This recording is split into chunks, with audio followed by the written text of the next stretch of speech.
Yo boys, Rios here. Wanted to make a quick video today reacting to some gameplay I did the other day playing into an Druid Warrior as Mistweaver Monk Affliction Warlock. Eating some grapes here today. These are delicious. I can't wait to get back to snacking on these, but for now we gotta focus on the video. So let's get straight into it. So, I make my gateway. I make it to the left and not to the pillar here because I want to make this warrior get away from his druid. But guys, I'm going to break every single rule that I try to make here today because the way I want to play is very aggro. So I'm going to talk about this from the POV of these are my mistakes, but also you could use these if you're really good. Like if you're really good at juking kicks and you have precog up like 80% of the time into a player, you can do a lot more than if you don't have precog. So with that being said, if it's really hard for you to get kicks on warriors sometimes and they're just really evasive, they're hard to get their pummel, you should be standing back into our druid teams, like here, where my mouse cursor is. You should be pulling the warrior there, because this druid can't heal the warrior if he's over here. He would have to come off this pillar to get cast on this warrior. So if you're able to pull that druid away from that pillar, you'll be in a lot better strategic position to also press your gateway if you have to. You'll be able to press your portal, and you'll be able to make this healer come off the pillar so you can get dots on him. So remember that. Me being here was kind of a bad play, but at the same time, my whole POV here is I want to fake kicks. I just want to do damage. Give me damage. I'm going to destroy them. So that's the way that I was looking at this. So there I make the healer the focus target. And when I do that, I'm trying to get prepared to use a focus soul swap on this Druid. And I'm spamming my soul swap button so the second he gets off that pillar, he gets fully dotted. So I'm looking at him, looking at him, looking at him, looking at him, looking at him. Fully dotted. There we go. Boom. I dark layer off of that, and now I'm going to Shadow Fury the Warrior so he can't play his character. I press Drain Soul. He gets dispelled. The greatest thing about Dispel, though, is when you have full dots on the healer and he dispels, he's going to be rotting. That's your ideal scenario where the healer is fully dotted and you have dots on him and he dispels the other target. He's going to get that UA dispel. As you can see, he drops to 50% HP off of that dispel, and you're not going to kill him now, obviously. But, you know, in 2 to 3 more goes, that's going to be a very scary situation for this druid because he's not going to have any cooldowns. He's going to be put behind. He's going to have to heal his warrior. And you guys are going to notice that later on in the game as this game progresses. So let's unpause and look at it. So here we go. I try to get UA on the warrior. I tap target to the druid. I press my Rapture proc. That's why you press Drain Soul. Guys, I really recommend that you use your Drain Soul procs because when you have a Nightfall Drain Soul, you're able to get more Rapture procs, do more damage, and it's a lot more free damage that you just get to press just like that. So I really recommend that you guys start doing that, really start abusing that. So I unpause, I get Storm Bolted and Feared, and he's starting to press damage on me. I do port the Warrior after the Storm Bolt, and he starts doing damage. So here we go, Warrior tries to connect to me, Piercing Howl. I run away, I get away from it. He charges me, this is really good. I'm looking at the Warrior's charges, and I'm looking at the Warrior's Heroic Leap.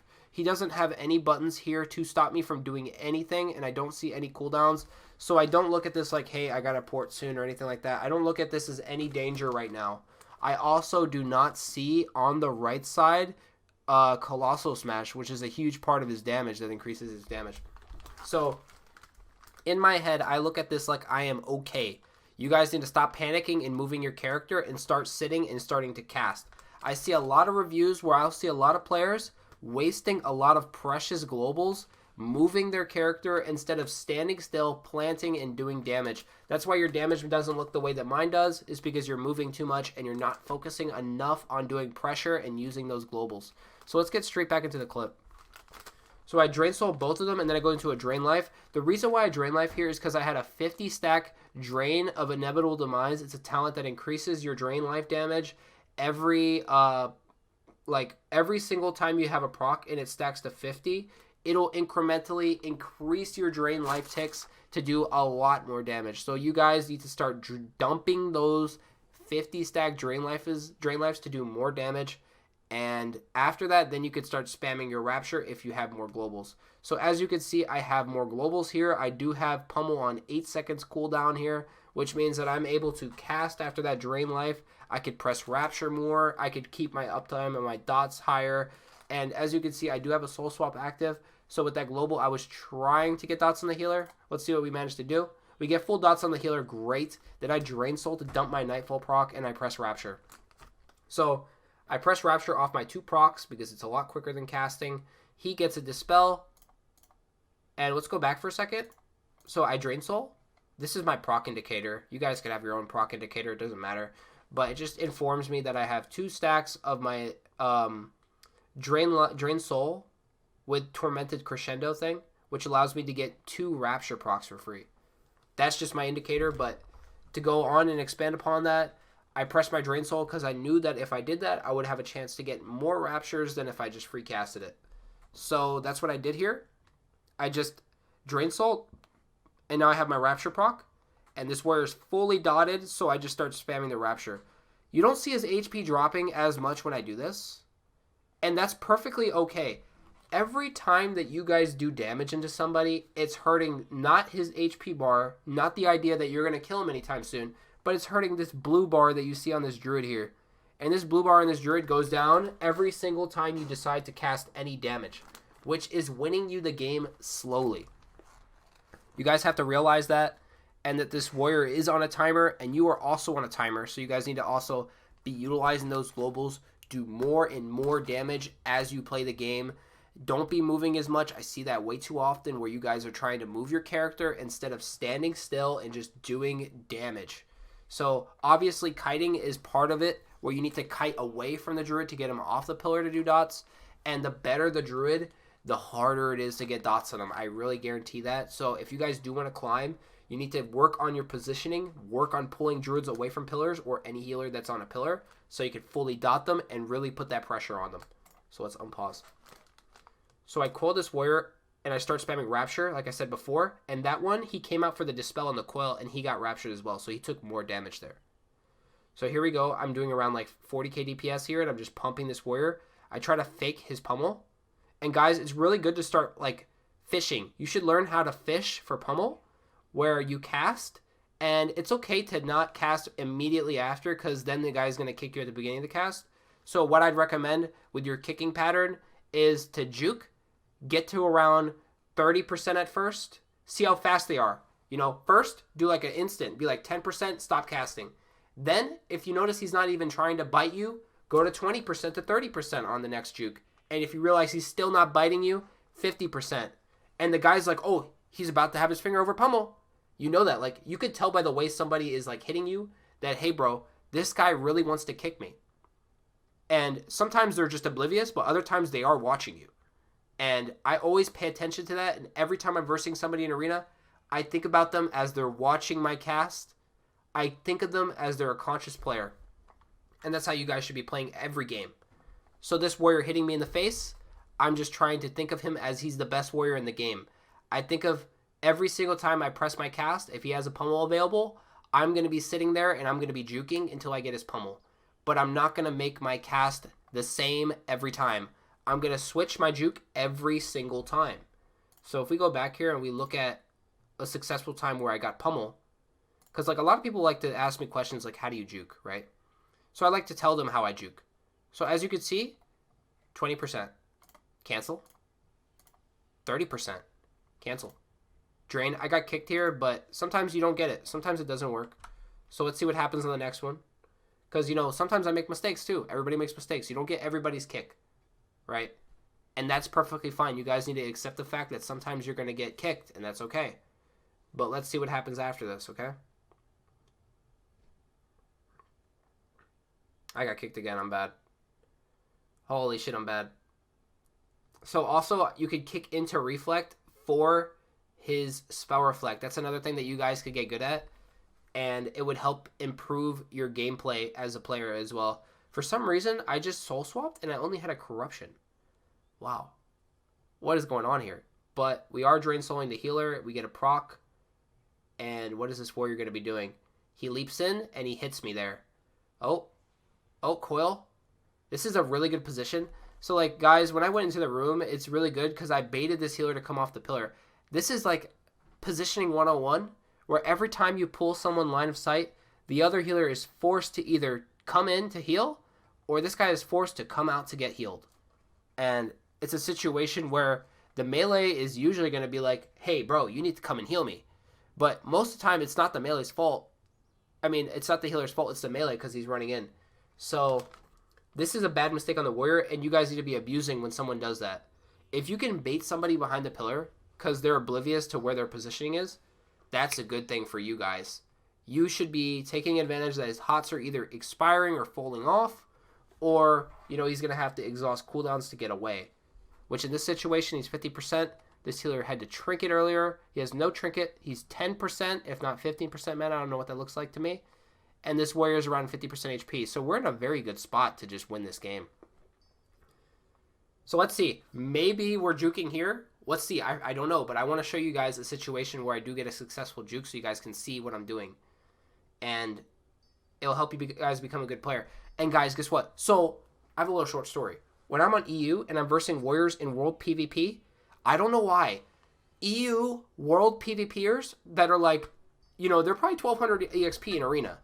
It doesn't matter. They will have a Bladestorm cancel macro to pummel you in world PvP. And I just remember that like brief moment in my past where I was just like, damn, these people have a cancel macro to do damage into you. I was like astonished because as you can see, this warrior's around like 17 to 1800 MMR. I don't remember if this is like an 18 or 1900 MMR game. And I just free cast, right, when he has Bladestorm active. And other warriors you verse, they Bladestorm and they'll just cancel that shit in world PvP. And you're just like, what the fuck? This guy's built different. You're just like, wow. This guy is extremely built different. You would never expect that. So just a little brief like story time for you guys. Like, I just remember, like, whenever I see a Bladestorm, I used to panic a little bit, but now on US, I don't do that. I just sit there and I just precast into the Bladestorm because I don't expect them to cancel. Very rarely do they cancel. The higher you get, you should cancel your cast when they Bladestorm because they're going to kick you. But at lower rating, I highly doubt they will, so I wouldn't do it. Like there, I was just like, okay, I'll rewind to show you guys what happened there again. So, 10 seconds, I'm going to gate here. He charges me and then Bladestorms, look. And I just free cast UA because I know that he's not going to cancel.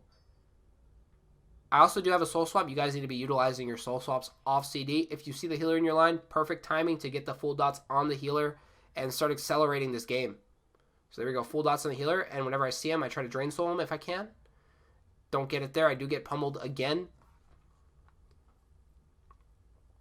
I'm not going to lie to you guys. I hate getting kicked. But at the same time, every time you do, you start to learn more about the person you're versing. So you can just take it as steps. You can take it like a pat on the shoulder, you know, a hit on the wrist to be like, hey, next time I need to switch up my pattern of juking. I need to play this better. So let's see what we do here. See what I mean? Like there, I had like a lot of casts where I got to like maybe 40 to 50% on the drain. No, like 60% on the drain. Usually people kick you by then. By then they're kicking you. So this warrior was kind of confusing because sometimes he presses his kick. Other times he just never uses it. So in my mind, where I'm trying to treat everybody seriously, sometimes it's like, oh, I don't have to treat this guy seriously because he's not pressing kick. You know? It's kind of confusing. But trust me, the guy, either he doesn't see you or he does see you and he willingly doesn't press kick. Either way, you guys need to always be trying to pay attention to try to see if you can juke them there because sometimes you get in their head. And you'll notice when you get in somebody's head because they'll repeatedly do the same mistake over and over again. And they'll stop thinking consciously and start thinking from instinct. And that's when you win. Because that's when you figured them out, right? So here we go. We quill. We're going to win this game soon because the healer has no mana. Like I said earlier in the game, when a healer has low mana, that's when you win. That's when the game is over. That's when, you know, it's time to push buttons and do damage. This guy incaps. A good thing I didn't have dots there. So I faked this kick. Let's actually look at that. So first time in this game, I actually juked this kick instead of getting kicked like an absolute mongoloid. Let's see what we do here. Boom! He kicks there. So in that situation, that's what I was talking to you guys about the little pause. So when I'm juking, right, and I get a successful juke, it's usually because I pause, right? A lot of players, they'll throw the kick into the cast that you juked, but they'll wait a second to do it, right? So that pause allows you to eat a kick. So let's say you press UA and you cast to like 30 to 40% and you pause for like a brief second and then you cast again and then you pause and then you cast again. Guess what? Within those pauses, I guarantee you're going to get majority of people's kicks because they're realizing you're pressing your cast, and they're like, oh, like the trigger in their head goes, oh, he's casting. Like it's like a light bulb popping up. I need to press my kick. So light bulb pops up, oh, kick, right? So if you guys start using that technique, you're going to notice you're going to get more kicks out of people instead of trying to like spurg a bit and spastically start pressing your cast and juking. I see a lot of people like that are not good at juking. They're like cast, cancel, cast, cancel, cast, cancel. A little bit too quick, right? And people realize that.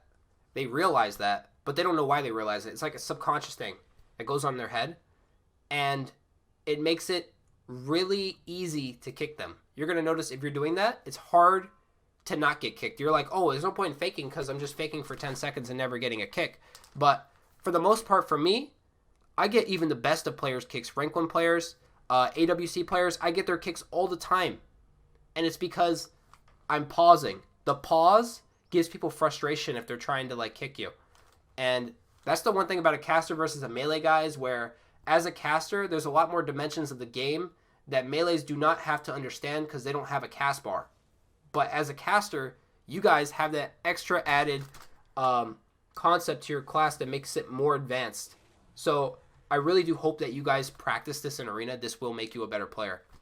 And like if with the new precognition change, every time that you successfully juke a cast, it's going to make you so much better just because you have 5 seconds immunity. Like you could immune a Stormbolt, which he uses every 30 seconds on a go.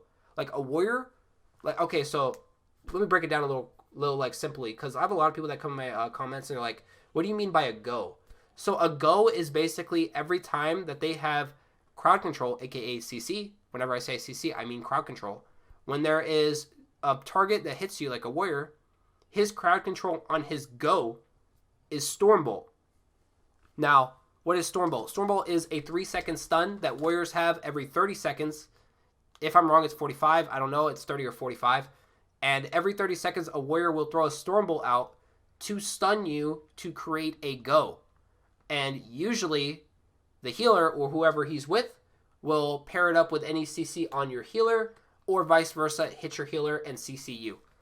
So it's very important that you guys realize that every time they have a go and you fake a cast, there is a potentiality that you get a Stormbolt into precognition and you just fuck up their whole day. Because now their go is completely screwed. They can't send damage in CC. You're able to play your character, which means you can counter whatever they're going to do next.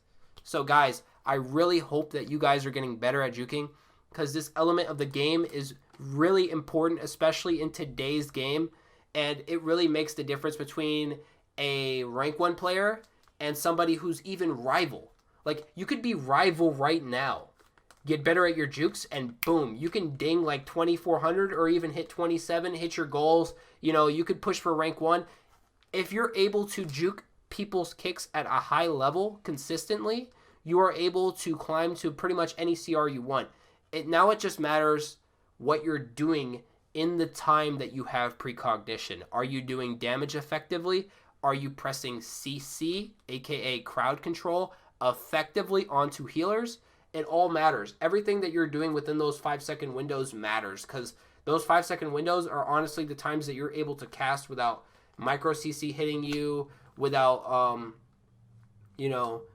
interrupts hitting you, and all things like that. And you have more haste. So if you have a slow debuff like Mind Numbing, it's a lot harder to get cast because people are on the pillar, and you're able to cast better when you have precog. So guys, remember, you need to start utilizing your precognition a lot more. I've had people in my comments tell me they don't run precognition because it's too hard to get consistently, and that's just an issue, a skill issue that needs to be addressed, that you shouldn't avoid as a player, because avoiding is never going to make you better. It's going to make you worse. So you guys need to work more and more on trying to get better at juking and getting more into people's heads, because that's how you become a better player. So let's unpause and see what happens here after that long rant. So the game's about to end here. I do fake his kick there, and I Drain Soul. The Drain Soul is going to give you more procs, guys, more procs for your Rapture, which is going to give you more AoE damage. Now we're at a point where this Druid cannot heal. Like I said earlier, you get to a point where the Druid just cannot heal the damage. It doesn't matter if you have adequate dots or not. As the game progresses, it's going to be harder and harder for them to live. All you have to do is survive, and you will win the game. So there we go. I throw a gateway on top of the Druid. It doesn't matter where my Druid gateway is now. The only thing that matters right now is offensive gameplay. And I notice I have Dark Lair, so I'm going to try to get double dots here. And this is the row of dots that should win us the game, right? So I'm Drain Lifing. I'm popping on this Warrior. Warrior pops Avatar. I trade with my wall, and I try to throw a gate here, but then I start hard casting it because I don't have a Soul Burn, which is fine. I still get the gate away. And I'm just destroying this Warrior. There's the sweep. This should be the sweep that wins the game here. We'll see. So I Rapture a few times. I fear the healer because I noticed the Warrior's low HP. And there's a Tranquility. I try to kill his banner, but I realize I'm an Affliction Warlock. He Storm Bolts me. And the game should be over soon. He incaps my dots. That sucks, but it's okay. Warrior runs in the room again. He gets amp slowed. I need to be topped off by my Monk. The Warrior's like 90 yards. He can't connect to me, so now I touch the Druid. I try to get a fear. I get a full fear, no trinket. And I just try to CC this guy, realizing that, like, hey, I could switch my gears, get dots up now, and get damage going. And let's see what happens here. And boom, we win the game. So remember, boys, a lot of the things that happened earlier on in this game. Let's go back. Let's go back a bit. Let's see where I can find it. So boom. So a lot of things that happened earlier in this game. My positioning wasn't the best, like I said earlier. That's why it's good to have these reaction videos, because it teaches you things. So here my positioning was not the best, but it doesn't matter. You know why it doesn't matter? Because we're not trying to win the game right now. Remember, guys, if you make a mistake early, it doesn't matter. Your goal is to survive and win the game later. Usually, as Affliction. Sometimes, this is not a blanket statement. You guys need to have other ways that you win the game.